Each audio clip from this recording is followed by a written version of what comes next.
So here we are 10 years later, no legitimate investigation, multiplying layers of disinformation and various conspiracy theories, and the so-called 9/11 debunkers who consistently misrepresent the evidence brought forth by serious investigators. Here's Jim Miegs of Popular Mechanics promoting his new book on Fox News. How many times did we hear that Building 7 was professionally demolished? And that was a tough one because that building was not hit by a plane. In the end, it was proven that it was the result of prolonged fires that weakened the internal structure of the building. And of course, Rosie O'Donnell famously said, with that, it's the first time in history that fire melted steel. Appendix C of the FEMA report shows one of the only studied pieces of World Trade Center 7 steel and clearly indicates sulfide eutectic formation and intergranular melting, which could not have possibly occurred in a fire, and no experiments have ever been performed which show that it is possible to melt and sulfidate steel in this manner, using fires and drywall gypsum, which contains small amounts of sulfur.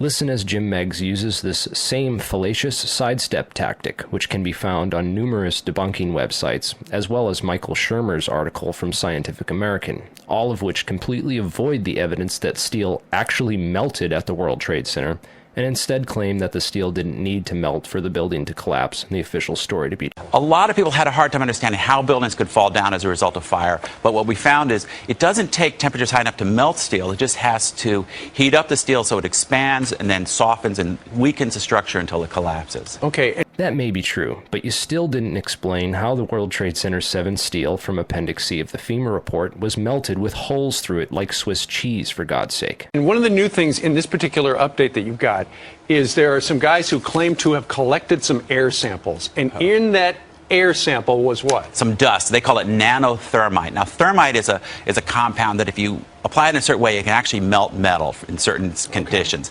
And they're claiming they've given up on the idea there were bombs in the building. That was the original claim. Now they're saying, oh, there was some kind of nanothermite. And of course, you talk to demolition experts, the whole idea is ridiculous. Interesting.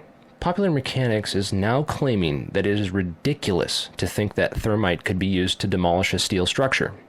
Yet in the November 1935 issue of Popular Mechanics, it describes how the Skyride Tower in Chicago was demolished in that very same manner, by engineers using thermite to melt through the vertical steel columns and collapse the structure.